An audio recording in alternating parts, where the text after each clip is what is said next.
1, 0, and liftoff.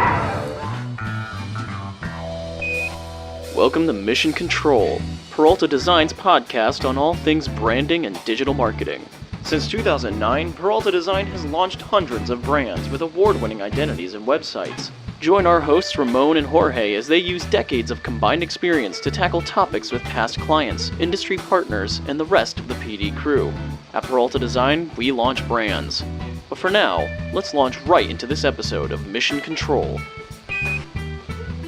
Hey everybody, welcome to Mission Control, Peralta Design's podcast on everything branding, technology, creative, marketing.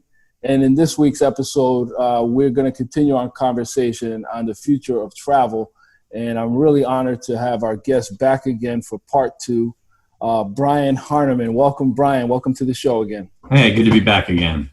Yeah, thanks, man. I know you've been busy. It's been hard to track you down. I really appreciate you making the time for this. It's such a interesting topic, considering that tomorrow the airlines are making announcements that I know United and American are saying, hey, we're going back to full capacity. Bump the social distancing. It's just not possible on a plane, so we might as well fill it up. So I want to hear from you. What do you think about all this? And of course, if there's anything that you feel like we left out from last week, the last episode, certainly jump on in there as well. I'm sure stuff will occur to me, stuff we skipped over last time, but on the airlines piece, right? And I don't have a line by line read on this, but the airlines got a bunch of money, both in loans and grants, right? And they had to say they were doing certain things to get that money from the government.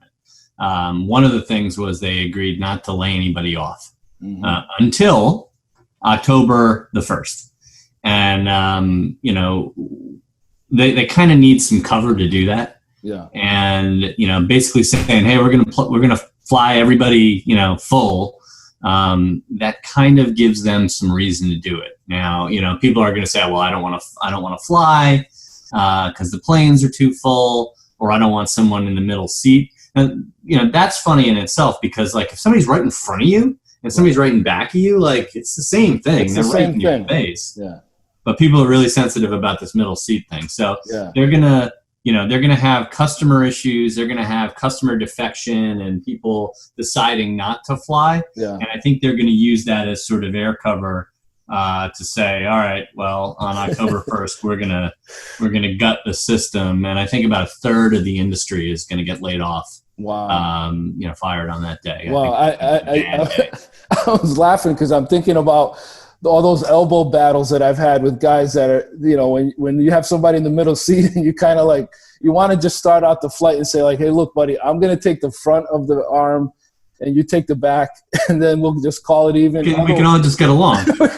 Right. And now you're going to be worried about like rubbing this guy's elbow and catching COVID or something else. So it's crazy. I drove down to Florida this time. My nephew, my 2 nephews and my younger brother, they flew down and they went to Universal, believe it or not, with the masks on. And I'm like, God bless you guys. I know you guys love Harry Potter and all this, but I mean, I wouldn't do it. And so they did it. And I think we're going to have people that are going to be crazy enough to just go about their business. But the average American, I think they're going to see, the travel industry has got to see some changes from your everyday consumer, your everyday traveler. Yeah, look, the airline industry is bouncing back slowly, right? It was, I think when we spoke the last time, it was about, I think 80% back. I think it's, it's north of that. So it continues to get, demand is starting to trickle back in. Hotels are down 60%, so not as badly hit. People are going to travel, right? Near term or, nearer trips or closer trips are going to be the first where people are going to drive. They're not driving to Florida, Ramon, but they're driving to, for me, like Jersey Shore. You'll go down for the night.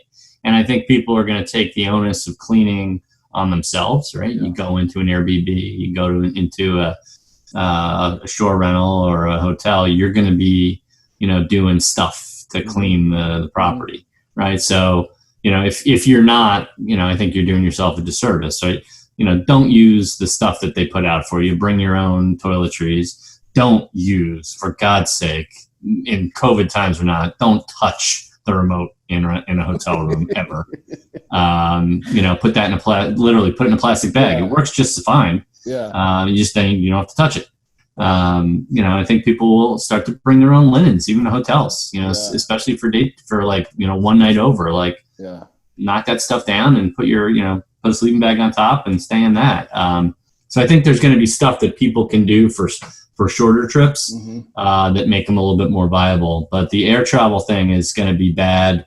I hope I'm wrong about what their intentions are, but the other piece was, they had to agree to executive compensation freezes, but also until 10/1. So, hey, I'm going to lower my operating costs by knifing a third of my staff, and then I'm going to give myself a nice fat raise and some warrants. So I hope that doesn't happen, but I'm betting it will. Yeah, that seems to be what happened with Hertz and any other big corporation that's filing. Like Cirque du Soleil, I just saw filing for bankruptcy, laying off 3,500 people. I mean, their whole thing is their venues are at, destinations like Vegas and places where nobody's just going to anymore. So, you feel bad for a company like Cirque because they basically took the worst of the circus, right, and took it out of the world, right? So, hey, it turns out that people don't want to see sad elephants. So we're not going to do that. And we kind of think that sitting in a smelly tent is a shitty experience. So we're not going to do that either. We're going to make it a premium experience. They so they changed that whole environment and made it more like Broadway. Yeah. Also, there's no stars, right? You don't go to, there to see, it's very anonymous. Like they're wearing costumes and weird masks. So shift them out. We can't, you're not going to, get famous and I have to pay you double. That's not going to happen in my world. So they did a lot of good stuff. But, they were premium destination driven, and New York, LA and certainly Vegas. And that's what got them. I think they'll be fine. I think they'll find new ways to sort of get through. And I think they will raise this money that they're trying to. They'll sort of have a plot out of bankruptcy. Yeah. But, it's not a good time for people in destination experiences. Yeah, I was thinking, what could they do? Like, charge for streaming of their shows or something, some kind of streaming content is all I could kind of think of in the immediate, short term. But I think that's where they go in the short term. Yeah. Yeah. So packed planes, now they're saying you must certify that you're COVID free for 14 days. LAX has the camera that's supposed to, guide you to it. And then it senses whether you have a temperature over 100 degrees. Right. Is that just how you think these things are kind of trendy to show consumers, hey, we're trying, or are these things really going to stick around? Yeah. So is it just to make people not feel, heightened, that we're doing something rather than we're not doing anything? I think, look, the new normal is going to be temperature testing. I think that, employers are going to have that. I think that, the stuff that they're using now, it's tolerant within 0.5 degrees. So it does work. And it will be able to block, most of the people out. But look, that some people are asymptomatic, completely asymptomatic. So, if you're not wearing a mask and you go into an airport and you're asymptomatic, you don't have a fever, I can't catch you. Right. You don't even know you're sick. Right. So there's a little bit of personal responsibility on this. I don't think it's personal freedom. I think it's personal responsibility. Right. And that's the messaging because, I've been frequenting Home Depots here, looking for this washer dryer I was talking about earlier pre-show. And, you see the husband not wearing a mask, but the wife's wearing a mask, right. and it's he's the Joe Rogan, my personal freedom, my choice. And she's like, no, dear, I'm going to wear one. So it's you're seeing this in public. There's this divide where, especially down here, it's been politicized, it's 100%. So, but it's like this, look, if you have people in your house, one of them doesn't wear a mask, everybody else does. It's like putting that one piece of celery in potato salad. It tastes like celery. I hate celery.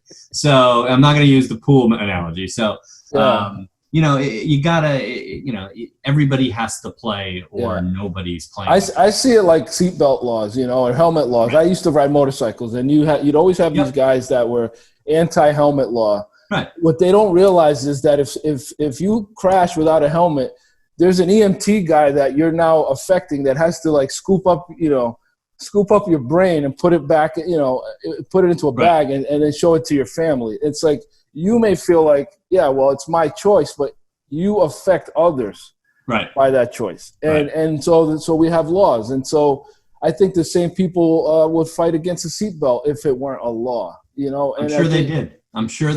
Right. In the 70s, I'm sure they did. So I think we're going to see that those requirements, they have to come down from the airlines, right? Otherwise, people just they're not going to comply. Like the stores here, you can't. They're starting to change where, you can't come in without a mask. But when we first got here, the workers had to, but the patrons didn't have to. So it's got to be a law, or nobody's going to do it. Well, the airlines actually have gotten smarter about this, right? Because at first it was like you have to have a mask to board, and then once you're on the plane, it's your choice. Like that doesn't help. So they actually changed, and they started. The one thing that I saw, and I think I sent this to you, was the airlines are banding together to do sort of a tracing application, right? So let's say you're on a flight with me. I get off the flight, I go home, and then 3 days later, or 2 days later, I test positive. Highly likely that I was symptomatic on the flight, and you have to be made aware that somebody on your flight was symptomatic. It's sort of an ethical. It doesn't say that it was Brian. It just says that somebody on this, flight 477 was symptomatic. You should all quarantine or get out of the, get out of the flow and isolate for a bit. The airline said they're going to build this together, which whenever I hear airlines working together, I think it will not work, or it will take much longer than it needs to. So there are private companies building this stuff. And Luke McNeese, he's thinking about something along these lines. And, I don't think that the airlines will be able to provision this themselves. I think they'll need help. So those are opportunities. What you're saying is there's a lot of opportunities for new technology, new software, new applications. Leaving it up to the airlines, it's kind of like leaving the health insurance up to the government, for the website, and we don't know how that turned out. Now you're a smart guy. I consider you one of the smartest guys in my circle. So there's so much talk on the interwebs about conspiracy, and that Bill Gates, created facial recognition, and so the mask is designed to block your face and all this other stuff. Tell me, what do you think about all this conspiracy going around? I think in general, the data that has come out because of COVID has been the worst messaging and data in anything I can think of, right? So, it's unbelievable. It's spotty. It can be politicized super easily. And frankly, it can be changed, right? If, take the Florida example. Hey, we're doing fine. Nobody's sick. But then year over year, and this is before it got hot there, right?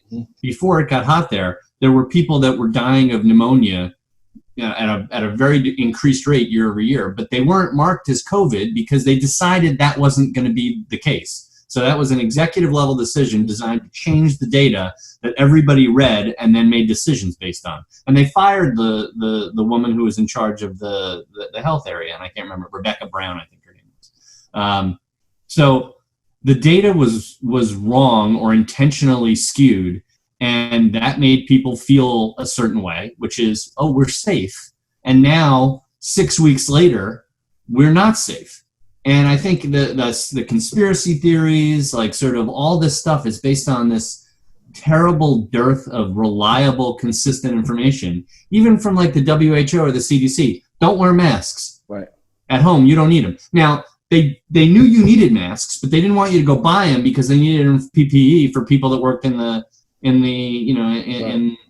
hospitals. Why didn't you just say that? Right. Say that then.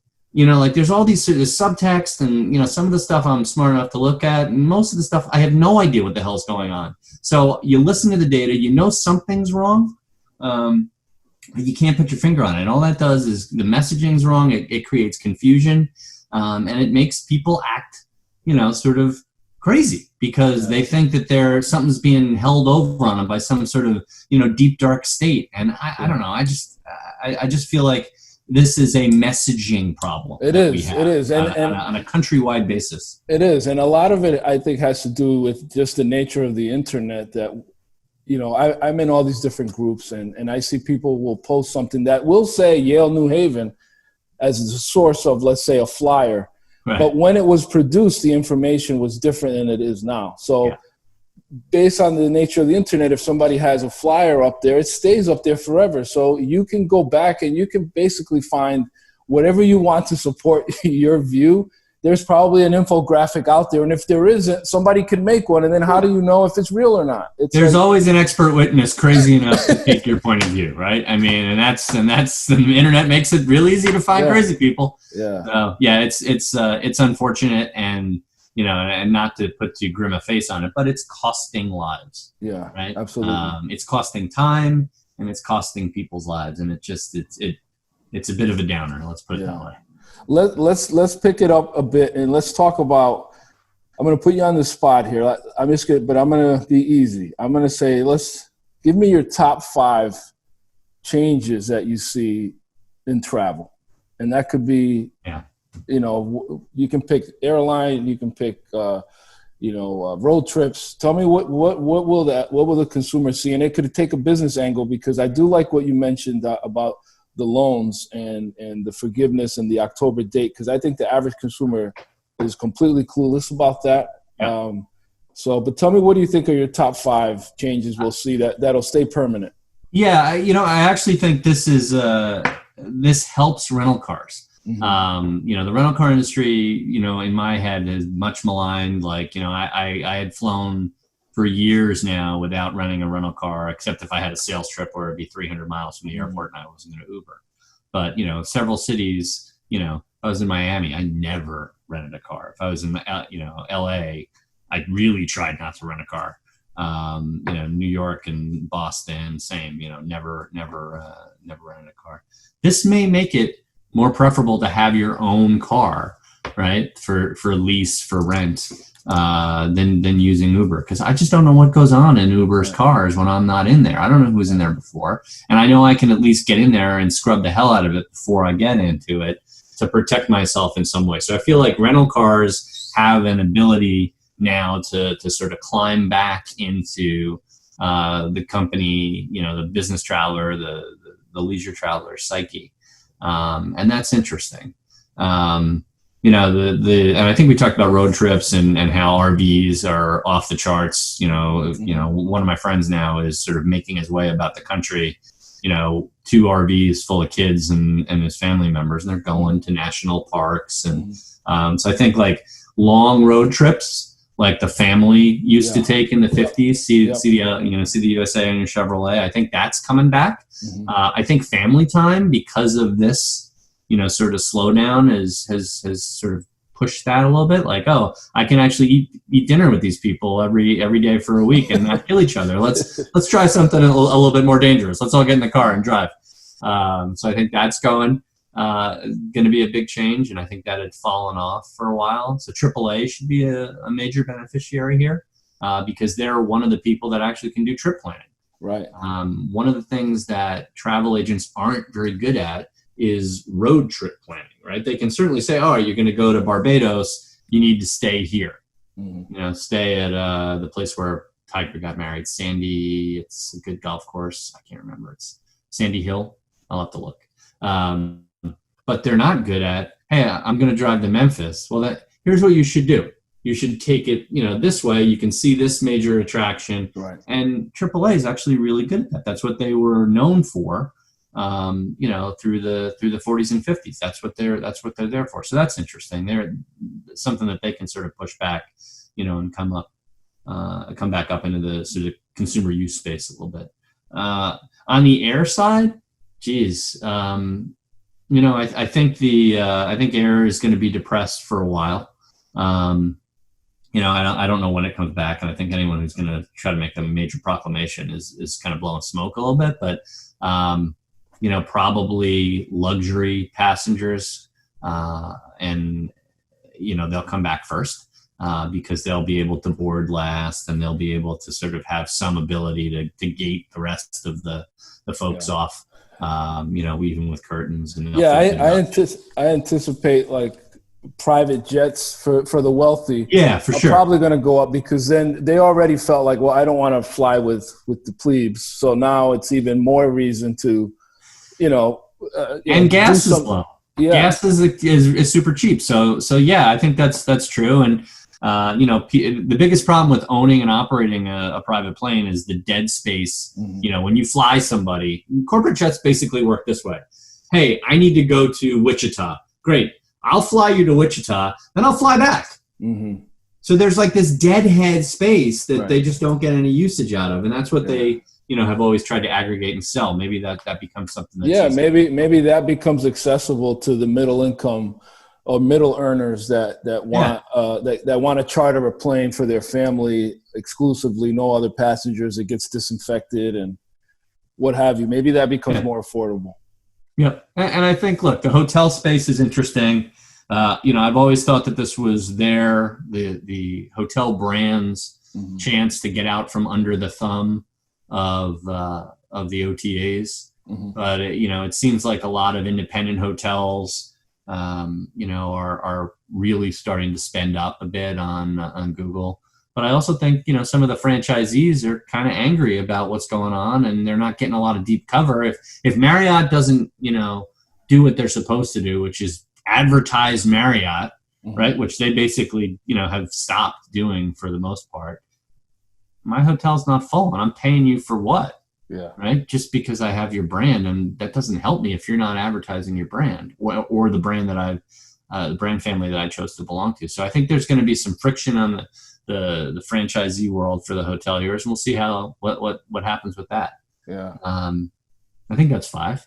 Yeah, that's about 5. And international travel looks like they're banning Americans anyway. Yeah. So it's like they don't want us to go there. So that's going to affect, I imagine, lower ticket sales, maybe a higher ticket price for that traveler that does want to go or can go, but they have to go, but you have to go for more than a month. Right. I mean, because you're going to be locked in. Even Canada, you're locked down for 14 days. So, I think if you're thinking of going somewhere to live and work, right? So I'm going to go to the south of France, and I'm going to, hang out there for 6 months and find an Airbnb, and because they're cheap now, that makes sense to me. Yeah. But yeah, like, going to see the Eiffel Tower on a 3-day weekend, that trip doesn't exist right now. No. Yeah. That, that's definitely not going to happen. And you brought something up that's interesting that I think we're going to see more of, and that's this live and work, or vacation and work combination, where more of these bigger companies are letting employees work from home indefinitely.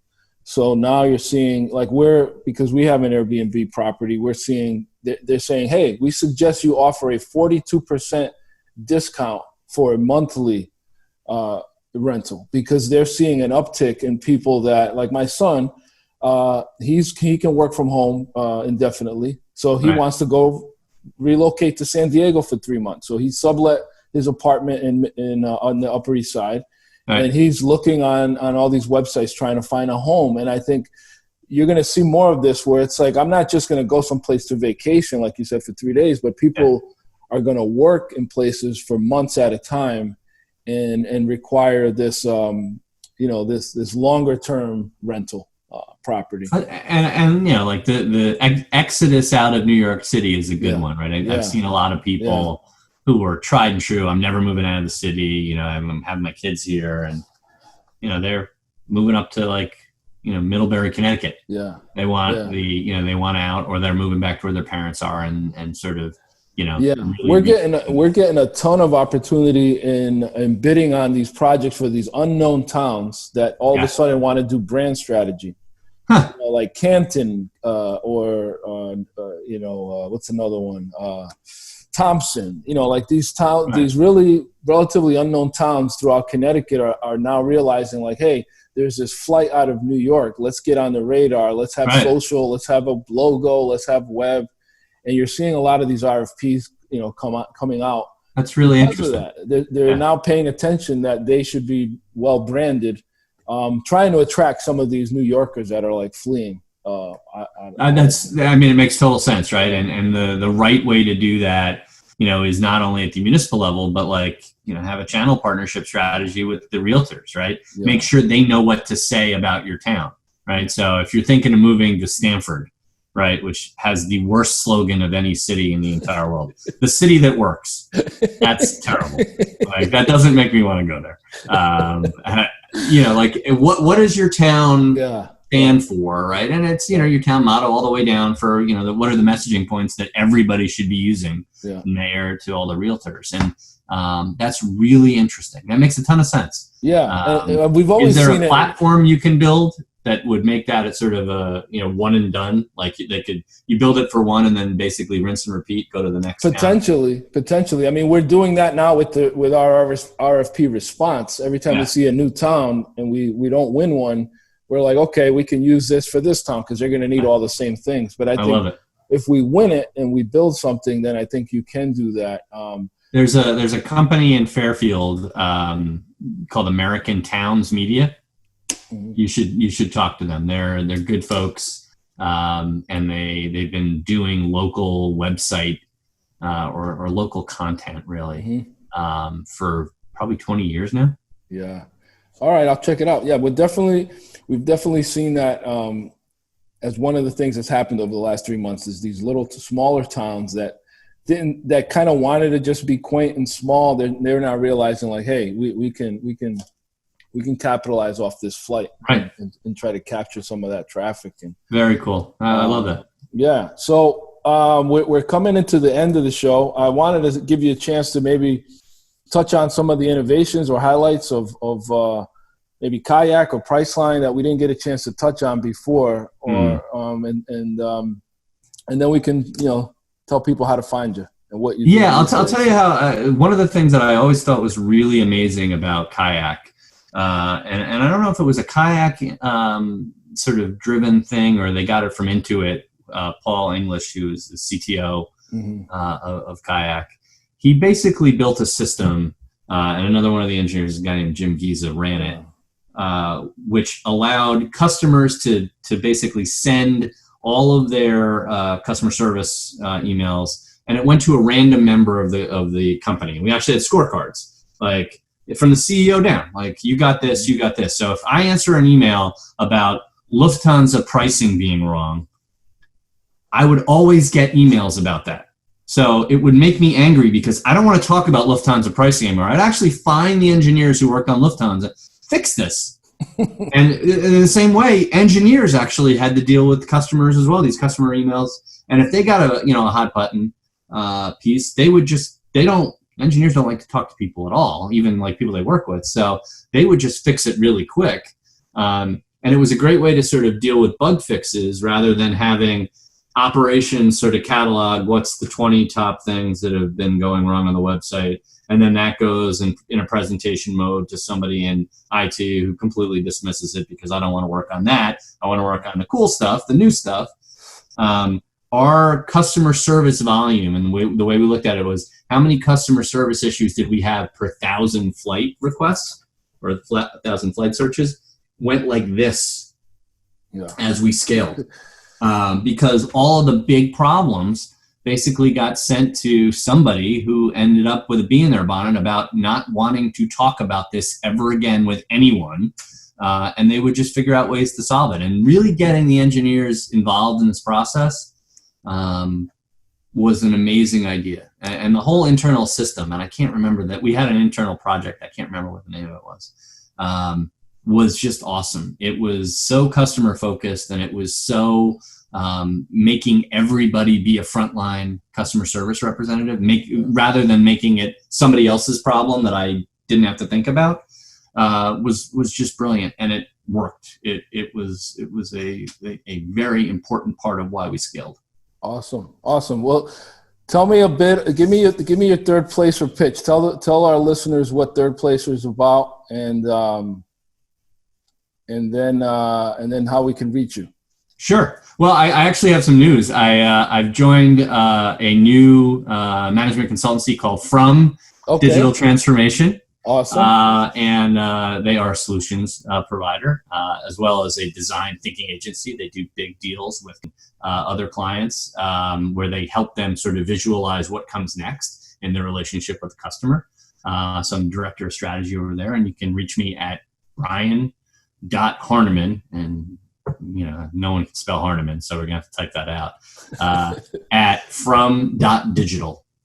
Okay, very cool. Well, congratulations. Thanks, man. Congratulations on this next chapter, and thanks for joining us on the show. And we'll have you back once you've settled into the new gig. We'll have you back and find out all the cool stuff you're doing over there. Yeah, you got it. Yeah, awesome. Well, thanks. Hey, everybody, this is Ramon Peralta. I am the creative director and founder at Peralta Design, and thank you for listening to our show, Mission Control. It's always fun to have you. And Brian, again, thanks for being here. And until next time, stay safe, stay positive, and test negative. Wear a mask. Just wear a mask. Wear a mask. This is Ramon Peralta with Peralta Design, and we launch brands. Thank you. Thank you for taking this journey with us. To learn more about Peralta Design and our work, go to www.peraltadesign.com and subscribe to keep up with the crew.